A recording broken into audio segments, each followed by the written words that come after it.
It's time to be woke, take off your shades, it helps see through the smoke, cause the wicked hide behind the cloak, and if you stay in the mist, you gon' be soaked, so listen up, cause this hair of the dog, what's real, what ain't, is this the fog or smog, cause there's a difference when you breathe it in, so don't let the corporate media take you for a spin, this that morning show, they put you in the know, so I hope that you ready, cause all we do is go, go, go, yeah, come get your info, you gon' be like, whoa. Dog, we bout that, ayy. We in the zone, we out here, yeah. Spitting the facts. Good morning, everyone. Welcome to Hair of the Dog. I'm Andy Kennedy. It is Wednesday morning. Ready for a great show. Do you know where your sidearm is? We will be talking about pistols and rifles and shotguns and assault rifles and grenade launchers and anti-tank missiles and nuclear. Well, okay, we're not going to talk about that stuff. We're just going to talk about guns today.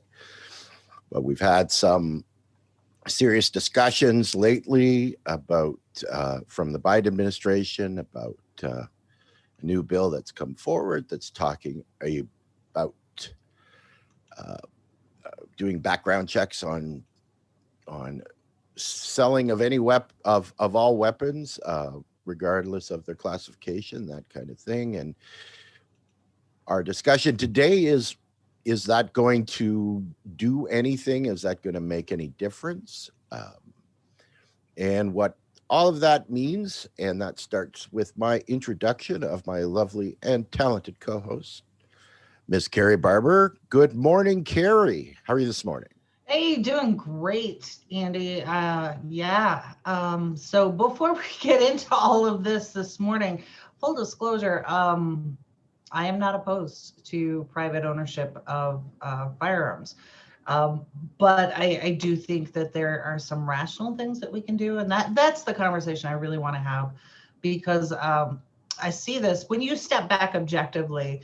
You have these wedge issues. On the right, it's abortion. And they always address it from the emotional standpoint and not from the logical framework, because they use your emotion to manipulate you into doing what they think that you should do, right? And it has really very little to do with the issues. So they go after symptoms, not cause. And for the left, this is the gun issue. It's emotional, it's emotion driven, it's not logical. And you have these horrific headlines and events that happen that help fuel the emotion of it. And a lot of people on the left first don't understand what it is they're talking about. They just ban all guns. No, you can't. You can't, and it's never going to work in this country because, Constitution. So we're going to go through some of the logical frameworks on this argument, and we're going to look at the law that was passed in the House. And I want you to see this just for a moment, set aside the emotion, and let's talk about this from a logical data-based framework, right? So for the last 4 years, we've been talking about science. Science is based on data and an objective pursuit of root cause analysis. So that is the conversation we're going to have today. And if you think I'm wrong, hey, let's talk about it. This is live and interactive, so I definitely want you to weigh in on it. But if you come at this from an emotion argument as we're piecing through this, I want you to remember that we live in a country right now where 500,000 people died and nobody gave a shit, right? We had a pandemic, not to mention, every year we had 46 to 63,000 people die for lack of access to healthcare. So if you're going to come at this with the loss of life, I'm going to throw that out right away, because logically, we don't live in a country that gives a shit about any of us. So should we? And that's a global statement too, really. Don't give a shit about anybody in the world, right?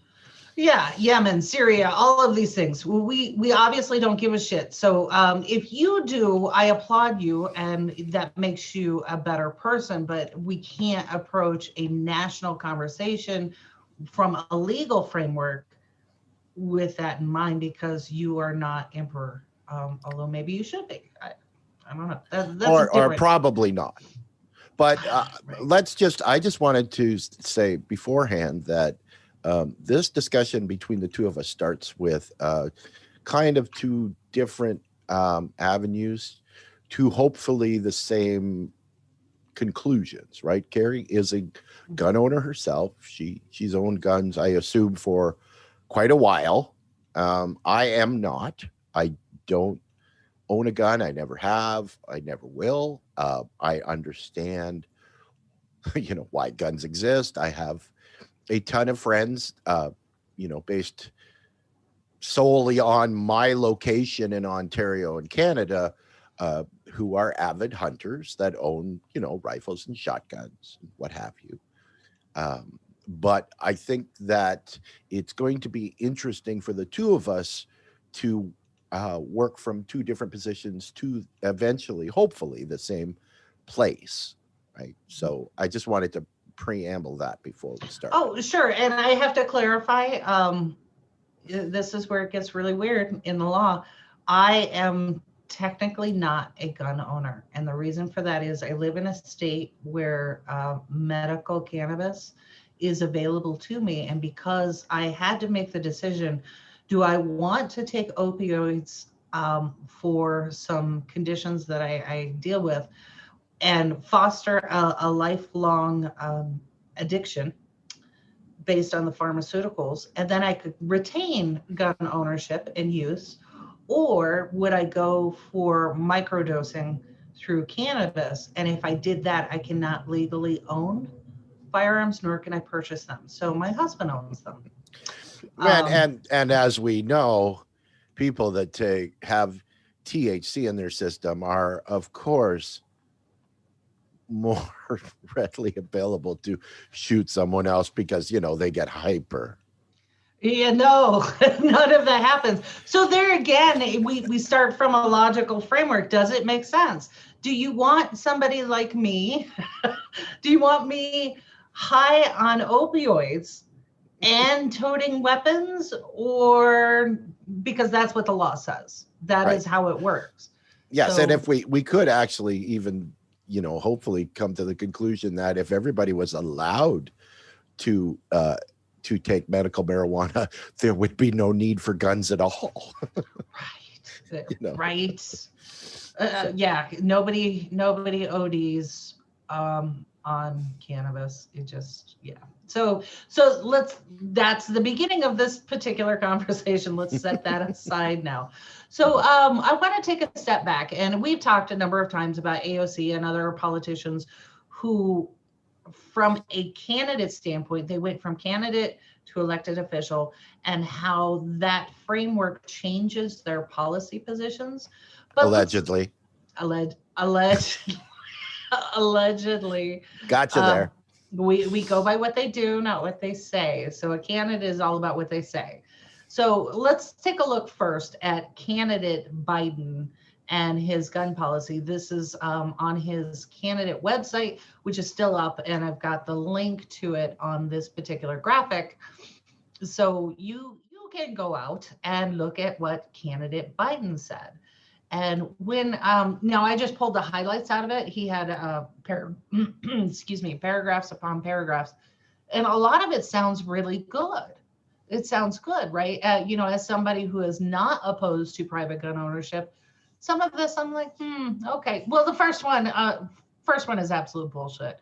Hold gun manufacturers accountable. Accountable for what? Are we talking about like the advertising that they're not allowed to do? Like tobacco.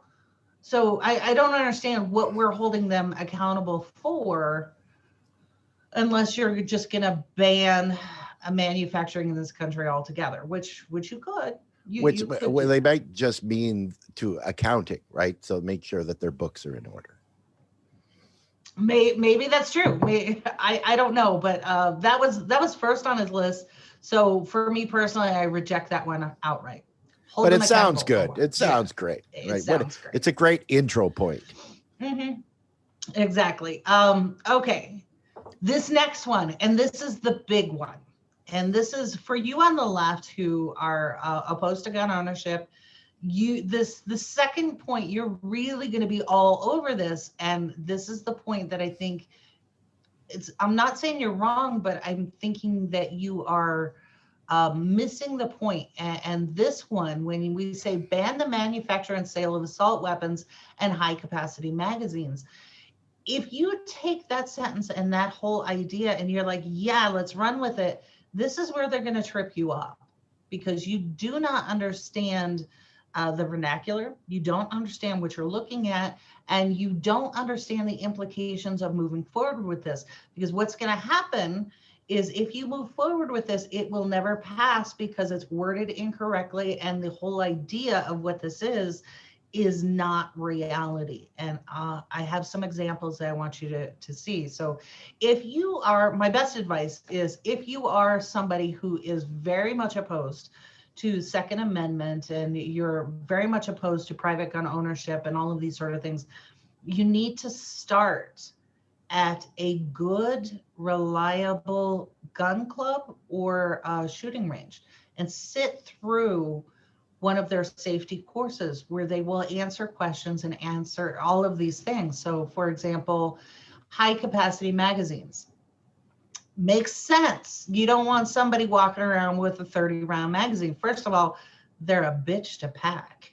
I have tried, and you end up, it hurts. It hurts. So I had trouble with a 15 round, 30 round. I couldn't imagine. I'm not doing it. I'm just not.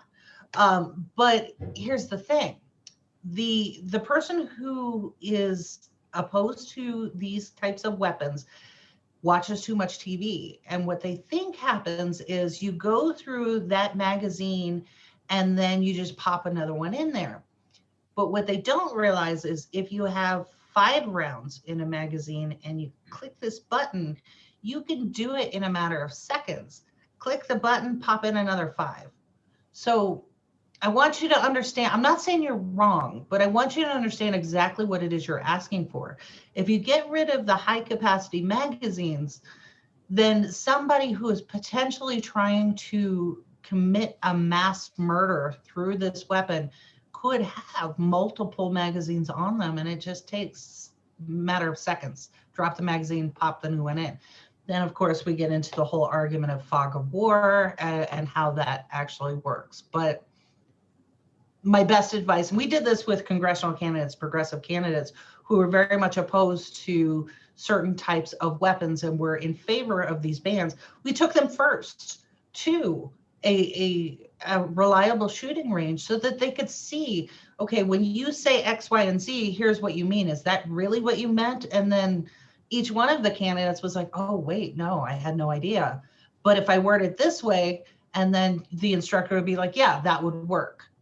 So you gotta take the time to go to the experts and understand it. And this is why everyone always brings up the NRA, which is a complete bullshit organization, but nobody goes to the Socialist Gun Club, who are also in favor of ending mass shootings. No one goes there and says, hey, what should we be working on?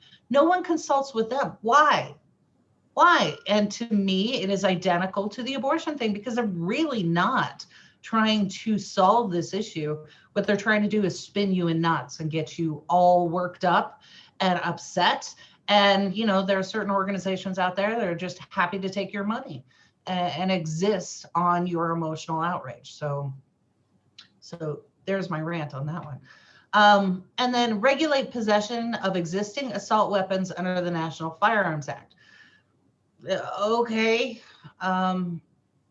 fine. What does that mean? Does that include my revolver? Does that include, what does that mean? We need better definitions on that. Buy back the assault weapons and high capacity magazines already in our communities. Okay, it worked in Australia, but Australia did actually, if you don't sell your stuff back to us, there are consequences. So what do we mean by that? And this next one it still makes me laugh. reduce stockpiling of weapons by limiting purchases to 1 per month. 1 per month. First off, has anyone checked the price of any of, I mean, even a silly little revolver, they're not cheap. And then when you start to look at these big AR style rifles, you're $1,500 at least. So, okay, 1 per month, that's 12. So I can own 12 in a year. What are we doing? What does that really mean? That, I don't know. It means that mass shooters, I guess, have to plan ahead now and stock up a whole lot of money. They're not people without jobs. They're not people who are struggling financially. These are people who've got the money to square it away. But okay, who don't need guns. right. So the background checks for all gun sales, and this is one that every gun owner, and I mean that when I say every gun owner, they're all like, yeah, let's have that conversation. Let's talk about it. Because a lawful gun owner supports that. We all had to go through it. So we're like, yeah, let's do it. But it's how it's done, right? So I've heard so many different ideas about this. And there are a couple that I really, really like. So you have this national database. And this is where the proof is in the pudding here. You have a national database that all of the firearm sellers, licensed sellers, have access to, but I don't. So if I wanted to sell something to a relative or a friend, I can't go to that database. Well, why not? Right? It's not a matter of privacy, because all I have to do is key in a code and then get back a yes or a no. And then there I know. And then also the fact that I put in a transaction is now recorded. So all of that makes sense. Here's the problem. You had somebody like Dylan Ralph, who went in and shot up a church, who was supposed to be on that list. He wasn't on that list because law enforcement chose not to add him on it, right? So there is probably where you want to look for your correction on background checks. So how did Dylan Rolfe get on it? But as I talked about before, Brenda Bryant, a 62-year-old great grandma, is on it. Maybe we need to look at law enforcement for some of these things. And then in other states where you have somebody who gets hit on that database, who is already a gun owner, a lot of states, and by a lot, I mean a lot, the majority of states, the law says that law enforcement may go and confiscate those weapons or go and consult with that gun owner. Why doesn't that word change to shall? One word change, and you would have a lot of these issues where people who are maybe struggling with mental illness or developing a violent tendency. Now you have law enforcement doing the job that we expect them to do, and it's no longer at their consideration. We changed the word may to shall. And that is what happened in Aurora, Illinois, and everything else. The police department went, not today. We're not doing it. And then that guy went and shot up a bunch of people. So those are the laws that are already on the books, that if you are serious about changing the landscape, those are the ones you look at, right? So then the next one, reinstate the mental health and guardianship prohibitions on firearms. So this one gets a little wonky because we originally had a ban on mental health issues. So if you were psychotic or you were diagnosed with all of these things. But then, oh, by the way, we just did an entire series, 3-part series on guardianship. So if somebody comes in and decides that I am not of sound mind and they get it, some flunky doctor somewhere who's never seen me to sign off on it, now I get a guardian through the court, and that person could then say that I lose my rights to my person, all of my rights, basically, including Second Amendment rights. So go back and look at that series and then consider this part of it. on mental health. What do we mean? And we have to be very careful about how we define this. Okay. So this next one, a hate crime, somebody who's been convicted of a hate crime, we don't want them to have any kind of weapons, because we know that this is an indication that they're already socially anomalous and probably mentally unsound, right? So is this prohibition forever? What if we have a Klan member who has rejected that lifestyle? 10 years from now, can they go hunting? Is that okay? So some of these things really need a good definition. And then this last one, extend the timeline from 3 to 10 business days for all federal background checks. This is one I did not know was going on in some of the states. So when you go through this background check, like we said, we all want a background check. If it doesn't come back in 3 days, then some states allow that sale to proceed anyway. So what this is doing is going from 3 days to 10 business days. So you have to wait a little bit longer. And this means hunting season or whatever it is you want to do, you have to plan ahead, 10 days. So some of these sound reasonable. Some of them really, what do we mean by this? And this was, again, candidate Biden. So take that with a grain of salt. When you're a candidate, you can say any damn thing you want. What is reasonable? What can you actually do? So this is where we start to get into the rhetoric around gun ownership. But all right, so Andy, first let me say hi to Amber. Amber's joining us from Washington State. Good morning, Amber. And anyone else who wants to join in this conversation, please do. And I do want to give a shout out to Mike, who provided a lot of the data that came from the FBI database. And we discussed it last night and parsed over certain aspects of it. And I think it was a good conversation because, like I said, let's do data. So Andy, next graphic, please. And okay. I forgot already the order. Which one are we on? It's the pie chart. Pie chart. Okay, so this goes into the data, and again, the sources are provided for you.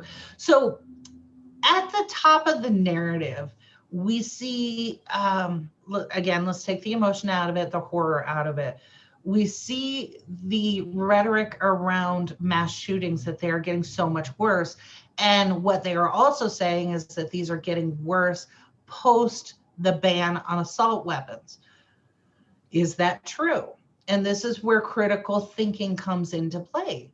Is what I believe true, or am I stuck on the emotion of it? And so this is where we pull the FBI data. And if you look at this, this is from 1996 to 2019. These are all homicide deaths, So one of the things that we want to point out here is handgun deaths. And in the handgun deaths, this includes robbery. If I, as a homeowner, shoot an intruder, all of those things are in there. So this is criminal activity, as well as, a kid or somebody gets a weapon in the home. All of that is in the handgun. So but it doesn't include things like a good old boy attaching a jet engine to his pickup truck. That's in the other. There is a category for that. They don't call it Darwinism, but there should be a category for American male. What happens directly after he says, "Watch this." Hey, y'all, watch this.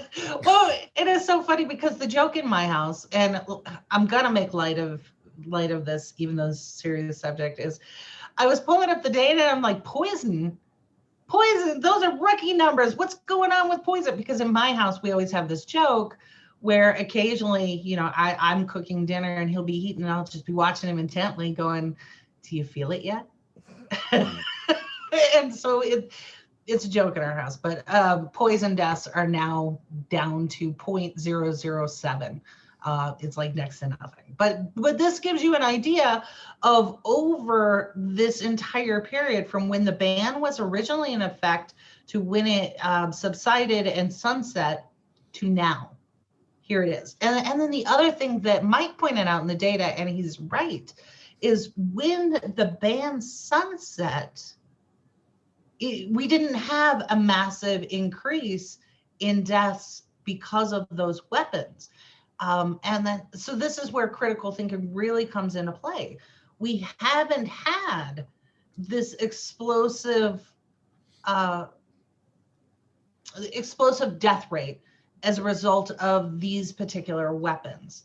And in fact, I want to call out to Boulder. The gentleman had a pistol. He didn't have a rifle, right? And in a lot of these cases, they're all buying guns legally.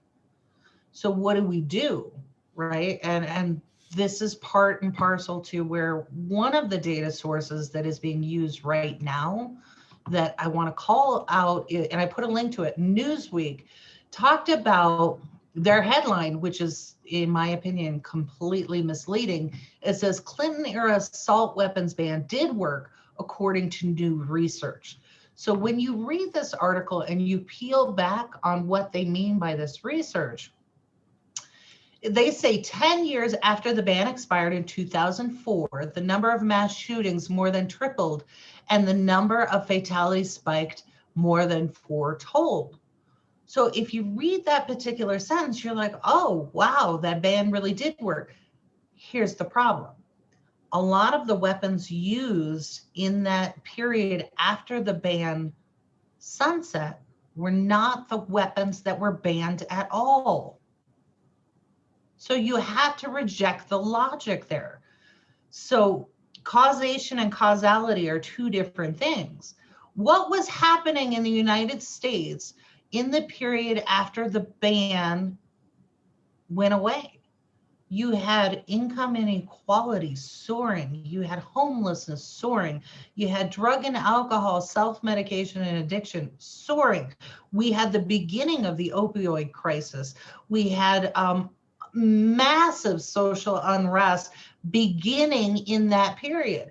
And then all of that with our crime and things, all of it is symptomatic of the core problem.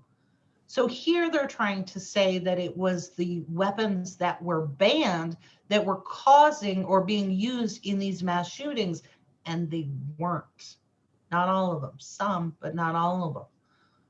So this is where critical thinking really comes in. And if you are serious about this issue, you have to take a look at how the rhetoric is being presented, right? So yeah, that's part and parcel to it. And then one of the things that I have always railed about is you have lawful gun owners.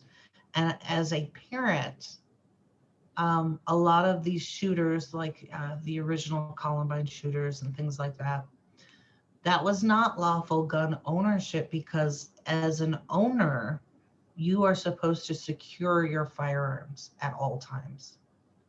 And if you have a high school student who has access to it, you should be held accountable. And I know that what I am saying is going to piss a lot of people off, but it's just like when we rail against illegal immigrants taking our jobs, but we don't hold the employers accountable for hiring them.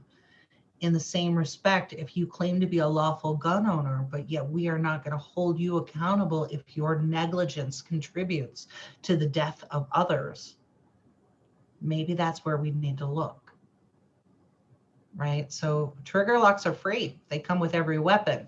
You want to buy a little bit more, pneumatic gun lock, $20. If you want a safe for your car, $35. Right? So the other thing is that, you know, what's cheaper than buying a gun is not buying a gun. True. Okay, I'm gonna weigh in a little bit. I'm gonna wait and weigh in. No, I mean, make your point. I think it's a valid point, and you represent the opposing view. So please go ahead, weigh in. Well, like, I mean, we're going through the very first list there. you know, we're talking about, you know, why these little points here are problematic, you know, as candidate Biden's different points there, and why they're co-optable or don't really mean anything, and blah blah blah. And as a Canadian, I just want people to understand that let's say you're a big fan of plutonium. Okay, I love plutonium, but I'd like to go out and buy some. Well, I'm sorry, you're not allowed to. Okay, I won't get some then. Well, see, that logic doesn't occur in the United States, right? That, okay, assault rifles, there's really no reason for anybody in society to own one, right? I'm sorry if you really like them, right? But there's really no reason. You can like the shit out of them, which is awesome. That's great. But there's no reason for people to buy them, so you don't sell them, right? I know gun culture. I understand things. But basically, I just want people to realize that you've been inundated with the American propaganda of Second Amendment, you know, gun owners, protect yourself, shoot your government, whatever. But there is a point to be made that says that, okay, maybe it's not a good idea to sell assault rifles in society. That's just my point. Continue. Okay. My rebuttal to that, and we could get into this, is it's none of your business, right? It is.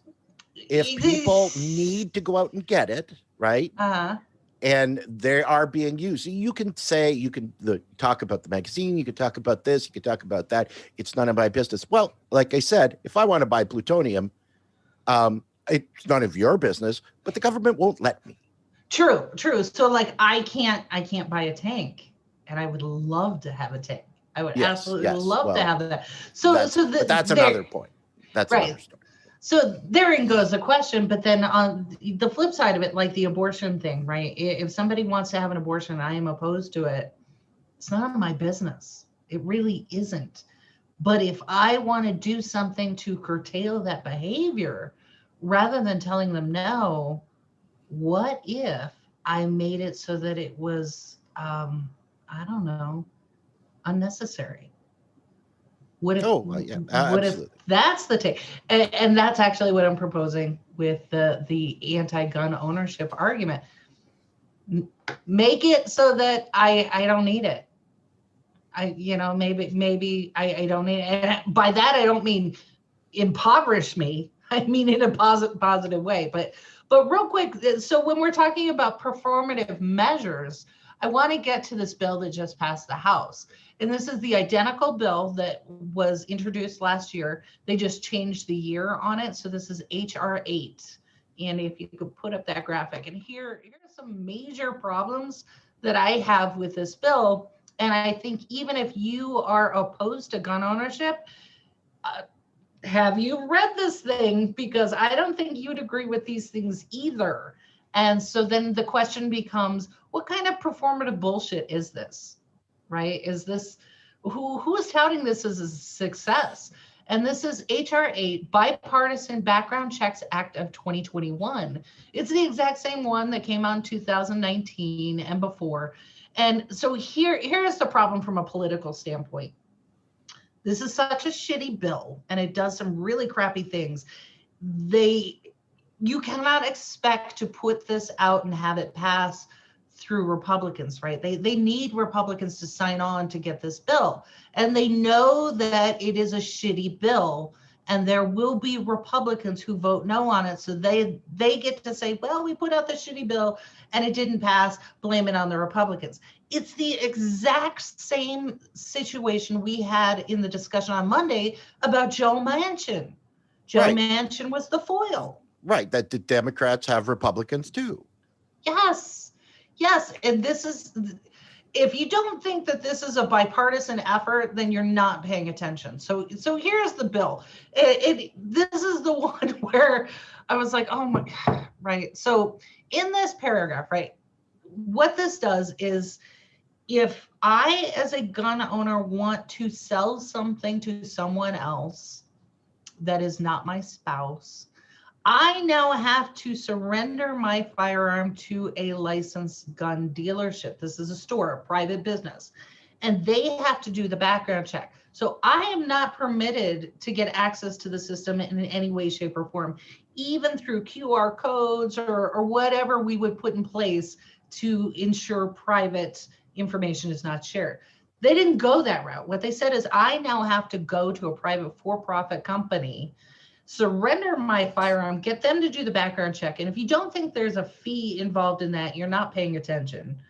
And then they have to do the background check and then pass that on to someone else. So I am no longer considered an adult to make that decision and to comply with the law. You have removed my autonomy and agency as a citizen by requiring that I now have to interact with a for-profit company. That's kind of a problem, but let's go through that. This has so many loopholes in it, you could drive a semi through it. And I highlighted some of those loopholes here. So the first one is that doesn't apply to anyone who is in law enforcement. So Andy, statistically, since we're talking about data and science, which profession has the highest rates of spousal abuse and aggression towards others? There's one profession that is off the charts. Beekeepers. Yeah, it's not beekeepers. It's police officers. Police officers. Yeah. Okay.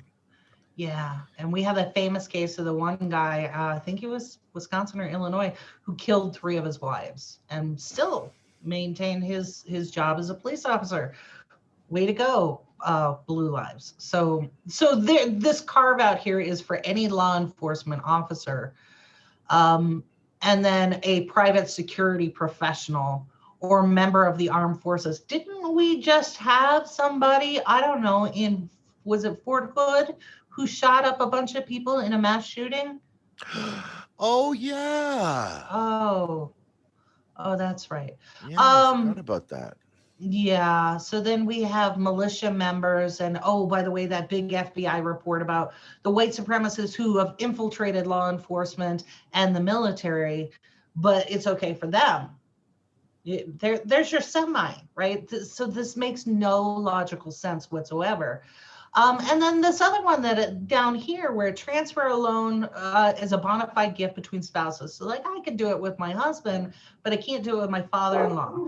And then, oh, by the way, between parents and their children, how many of the mass shooters were children that got it from a family member? Does this make any sense? So I present this here from a logical framework to say, okay, let's look at the mass shootings that we have had. How many of them would not be touched by this at all?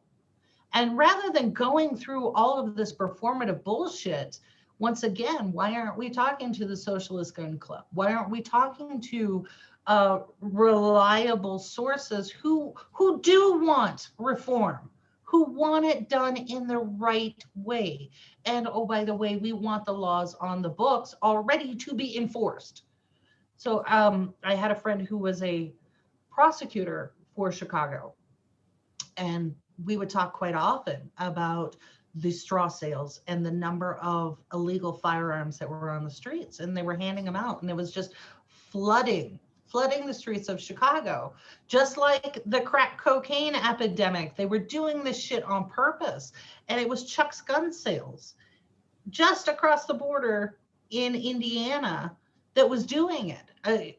You knew exactly where it came from. She said 90% of the work that I do is prosecuting gun sales that came from Chuck's. I have begged for permission for the state to go after Chuck's, but I can't. All I have to do is focus on these one-off sales and deals. And she's like, I am overwhelmed because I keep trying to do good, but for every one that I prosecute, there are 10 more who pop up.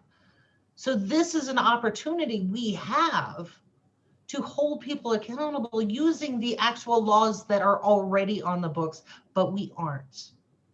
And this, I think, is a sentiment that would be echoed by everyone.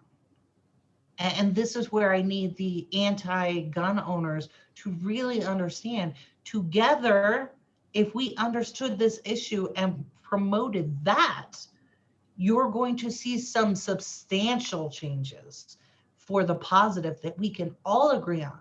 But you don't, because you're so wrapped up in emotion and just knee-jerk reaction. This is why we can't have nice things.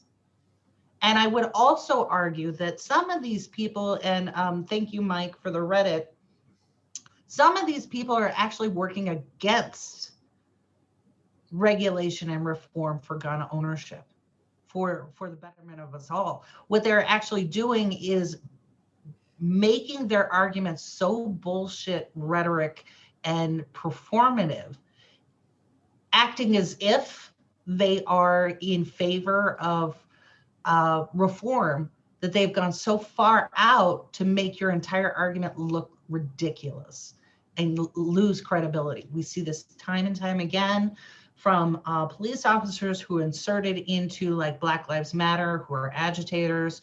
We've seen this in progressive groups where you have the establishment folks insert their people to make up issues and all of these sort of things to derail the effort. You also have to see this in the anti-gun movement. There are people there who are so batshit crazy who take away all of your credibility. And I think if you look at the link included, thank you again, Mike, to that subreddit, you'll see these people are batshit crazy, but they are the ones who are out there creating the narratives that are supposed to represent you as someone who wants to make things better for all of us.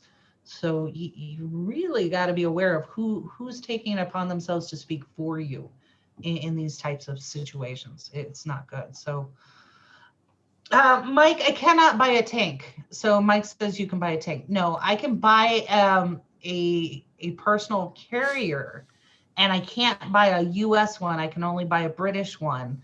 I've looked. No, I can't buy a Sherman. I would love to own a Sherman, and I would, yeah, you just can't. You can buy a hot water tank. I can buy a hot water tank. I cannot buy a rolling tank. And then Mike says for the background check, once you transfer it to the FFL, if the FFL needs to be transferred back to you, like for example, the other party fails the background check, you need another background check to get your firearm back. Oh, I didn't know that part.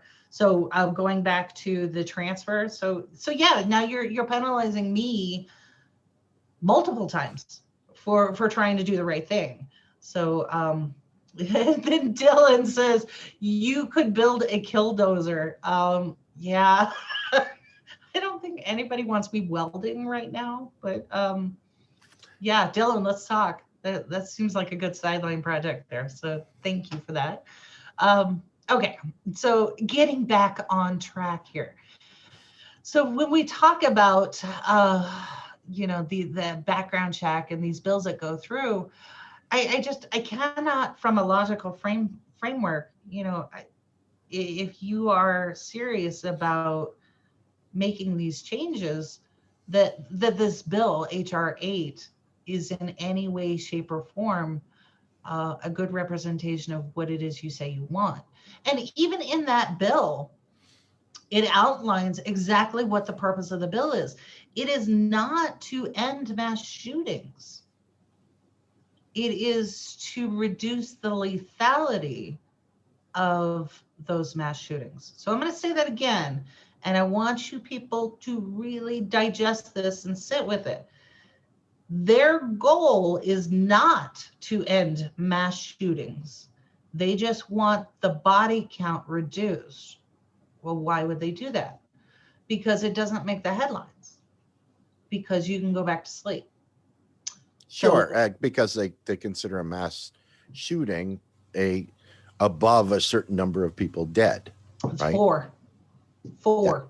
Yeah. And therein, this was the other part of the discussion Mike had last night. They changed the definition. So a mass shooting used to be 4 people killed, including the shooter, if that happened. Now it's anybody shot. So for example, let's say I live in Albuquerque. You do have instances of home invasions here. And again, it goes back to poverty and all of this other sort of thing. But let's say 3 people try to break into my house, which actually just happened to a neighbor like a month ago on the other side of town. If that neighbor shoots those 3 people, and in the course of this interaction, they themselves get shot by one of the intruders, that is considered a mass shooting, and that will go into the data that moms, what is the group, moms, hometown moms, or moms demand action, that they use that as part of their data set. So this is where, what are we really talking about, and what is the data really becomes important. So the goal from, and it's not just the Biden administration, I want to be fair to them, it's all of these folks who are putting out these legislation. I want you to understand that all they're trying to do is limit the lethality of that event. They don't really give a shit that it's happening. They just, yeah. Instead of 30 people, let's make it 10.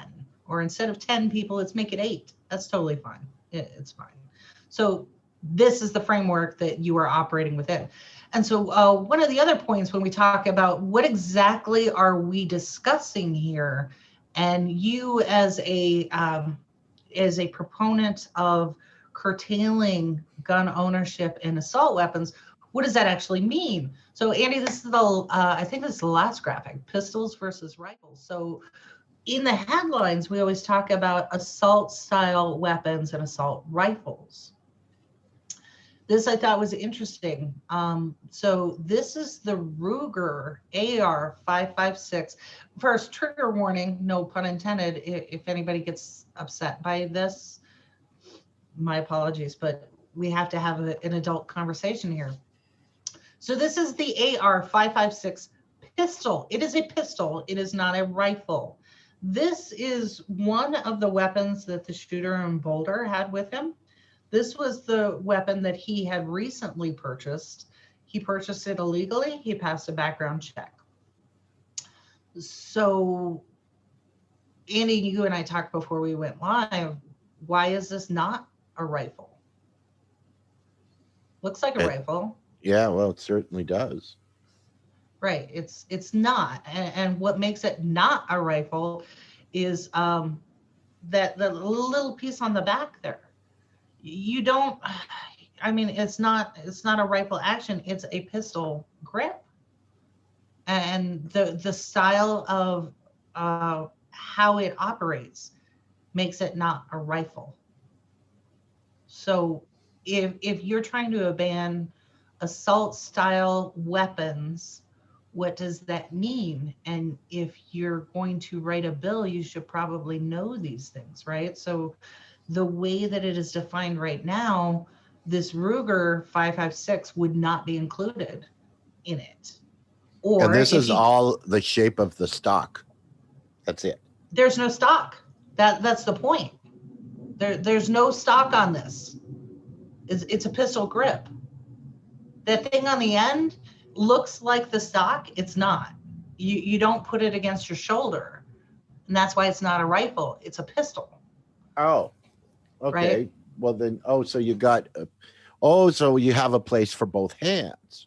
Ah, there you go. So now okay. I've personally never fired one of these, so I don't know. But so then on the other side of the coin, I've seen proposed legislation that would take a revolver and make it illegal. Because like when you load a revolver, Western movies, spaghetti westerns, and you get the 6 little holes there and you put the bullets in, they have a speed loader where, at home, I'm putting that together, a speed loader. So when I'm at the range, I just take that speed loader and load it right in. So that makes it, that would make my revolver illegal. The revolver I don't own, by the way.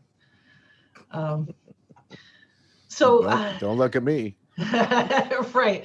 So all of these things, is, okay, so Mike says that that thing at the back is called an arm brace. It wraps around your forearm for stabilizing. So instead of using your shoulder for stabilizing like a rifle, you're using that thing as it wraps around, so you can use two hands or you can use the one hand and it's a stabilizer. So still considered okay. a All right. pistol. That makes perfect sense. Yeah.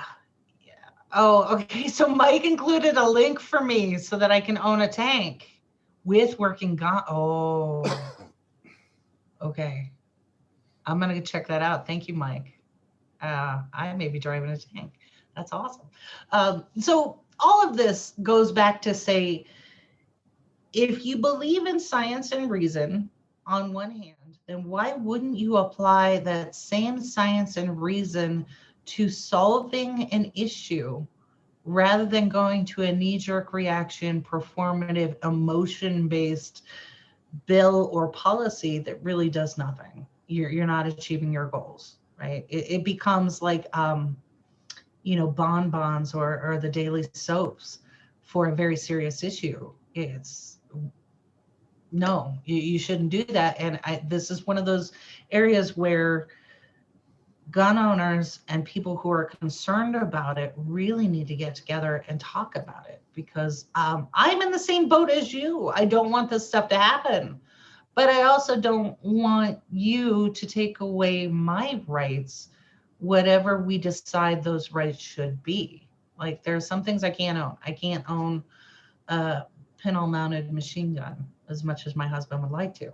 So where does it end, right? So Why?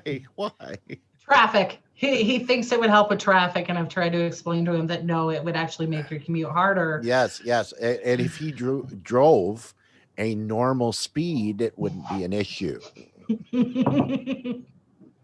I just spilled my coffee because that's an argument we have daily. So, all right, Andy. So to me, this entire argument, again, going by the performative argument with abortion, it all comes down to economics still, because as we have seen throughout history and in our present situation, abortion rates go down when people have livable wages, access to healthcare, and a bright future ahead of them, right? Exactly. I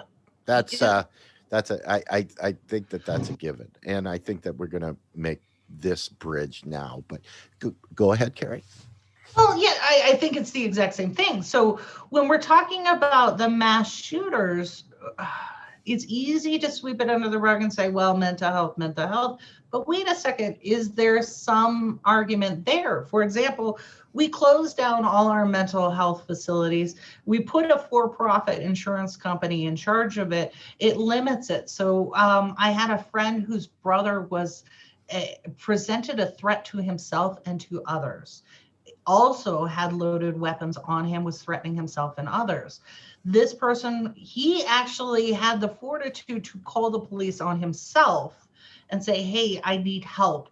And the police came and got him and took him to the drunk tank for 24 hours, but could not take him in for observation because he didn't have insurance. So this is someone, right? This is somebody who is in mental crisis, right? And I have seen other situations where a person did have insurance, but it wasn't great insurance. So they were there for the 72 hours, maybe got transferred to another bed, were there for a week, and then you're done because the insurance company said you're done. Well, and let's be honest that, American politicians don't care about anybody. Why would they care more about people with mental illness? Right. So therein again, you go back to the economics of the situation, not necessarily the firearms themselves, right? And then all of this division that is being used for political manipulation. Like, I brought up Dylan Rolfe. He was told that his situation in life was at jeopardy because of these Black people over here. And then other people are told, well, your situation's in jeopardy because of these immigrants over here. And in fact, with the Boulder shooting, you see people on the right who have put out this false narrative that he was an illegal immigrant who came from Mexico. No, he wasn't. He was a legal immigrant. His family owned businesses. They were all job creators. This guy had a good background and a solid background. So what happened? What happened to him? Right? To make this the only option that he had available to him. We put all of these excuses in place that are meant to manipulate people into our way of thinking that may not be sound or actually solve the problem, right? So if you're on the right saying that guy was an illegal immigrant and he got his guns illegally, that fits your narrative, but none of that is true. He bought his stuff legally and he was a job creator. Dylan was just this kid who was radicalized. He was told by everyone else that your economic situation is because that guy over there is stealing your cookies. Right? So let's look at those arguments before. And I think, Andy, you opened the show with this disclaimer about you being opposed to gun ownership. No. Let's be okay, clear. So you say it. You say it. What I'm saying is I am not opposed to gun ownership, but personally, I don't own guns. I don't think it's necessary to own guns. But let's talk about the differences, because as a Canadian, there are some stark differences between our two societies, right? If you look at things, I am a 55-year-old white male. I have never in my life ever seen someone carrying a handgun that wasn't a police officer. Right. Okay. Right. We could think in terms of gun culture or Second Amendment or whatever. Why is that the case? Right. I'm from Central Ontario. This is a very rural area. There are tons of people that I grew up with in all the different times of my life that were avid hunters, right? That owned a litany of different 12 gauges, shotguns, and whatever, right? That they went out with hunting with. So I'm not against guns per se, but the question is, why do these things happen in the United States? And conceivably, they aren't happening, at least at the same rate, in other countries, including Canada. Well, let's look at some differences, right? Let's look at the fact that the United States has probably the worst healthcare system in the entire world. And Canada has pretty much free healthcare, right? So there's an entire population that doesn't have to deal with medical debt, right? There's the minimum wage pretty much across the board in the U.S. is $7.25 an hour. Unless you're a server, then it's like $2 or $3 an hour. Right. In Canada, is specifically in Ontario, which is the most populous province in the country of Canada, our minimum wage is $14 an hour, right? So why is that something that we need to look at when we talk about guns, and why it's a pervasive thing in the United States, but it doesn't seem to be in other places? Well, if you're a more just society that has more socialist style, or whatever you want to call them, situations in place that take care of your people better, right? That are able to avoid most of your population from having to be homeless or starving in poverty or whatever, then you're taking away the need for people to go out and having to have guns in the first place, right? How many Americans create crimes, that commit crimes because they have to survive, right? In a society that has abandoned them decades ago, right? Like, let's get to the real reasons why gun culture is a thing in the United States, why people feel they need guns in their home to protect themselves against who? other people in their society. Right. Why? Because there's a huge wealth gap in the United States, where there is a small group of people that seem to have everything and a larger group of people that have nothing, right? So these are all relevant points in my view, right? So how do we deal with this, right? Mm-hmm. Well, we deal with this by creating a more just society in the United States, where guns are no longer required to survive, right? We have collectors, we have hunters. You know, if you're an avid gun collector because you like guns, that's fine, but it's not because you think you're buying something to protect yourself, right? Right. Because you don't need to, because people are being taken care of.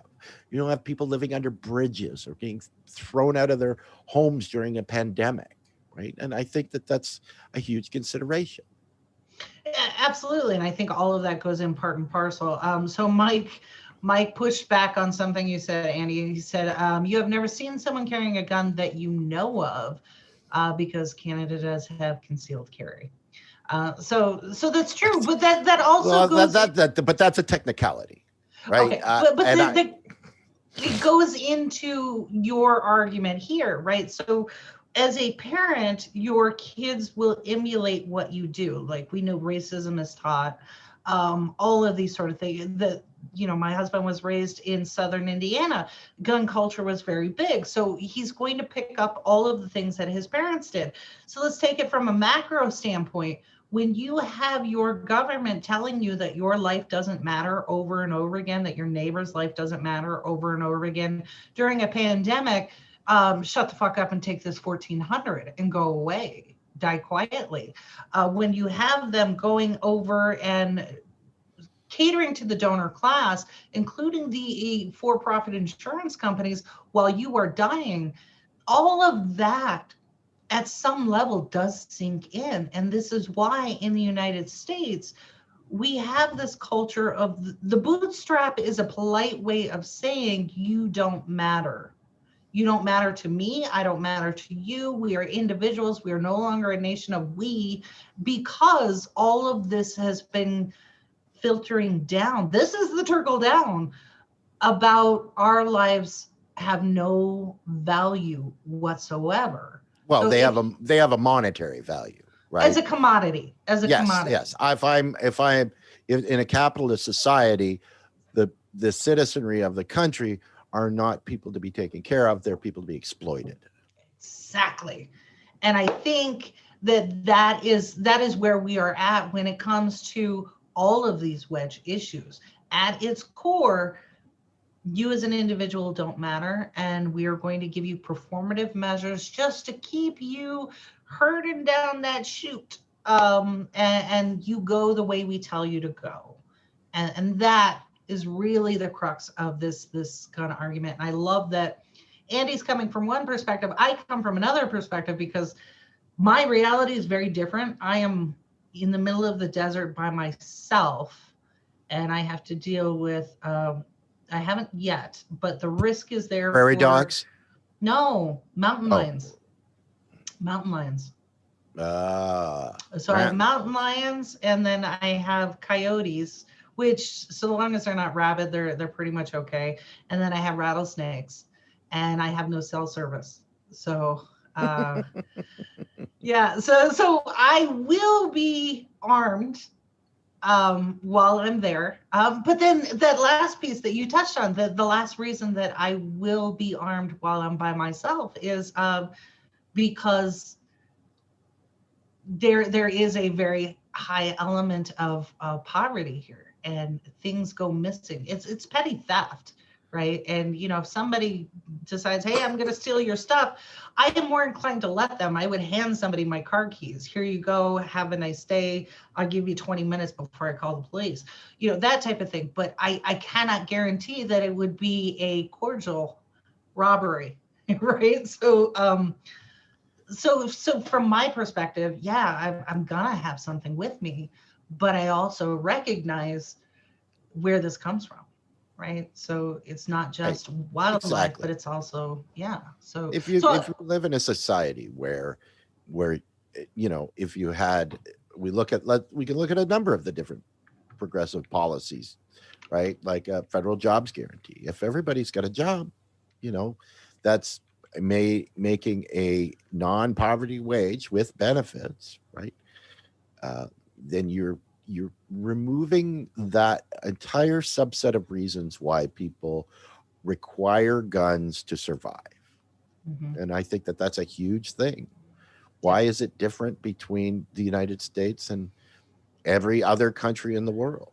Well, the other thing that's different about the United States and every other country in the world is our police force. And the military and and this the was neoliberalism, and that there's a few, but I get it. I do. I understand. I've been observing your species for a number of years now, from the safety and behind reporting the to the mothership.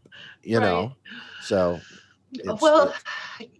My biggest complaint about all of this when it comes to gun laws and all this, nobody anywhere is talking about getting rid of the state's rights to use chemical weapons against us. That's not there.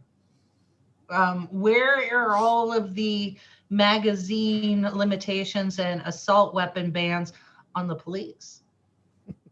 You talk about mass shootings. Did anyone pay attention to what was going on in just about every city in this country?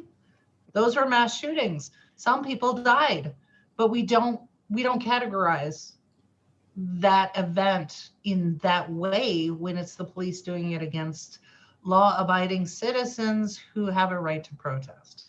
Yeah, well, you got to wonder about a society that bans cannabis and makes tear gas legal. So real quick, we have a celebrity who joined us this morning, Dre from Keep It 100. Dre, good morning. Thank you for joining us this morning from Brooklyn. So he's weighing in the chat, so I appreciate it. And we had a lot of great comments, and most people, they were so funny because most people like Dylan were like, good point, Andy, and then I'd say some good point, Kerri. So that's not a debate. Can't agree with everything.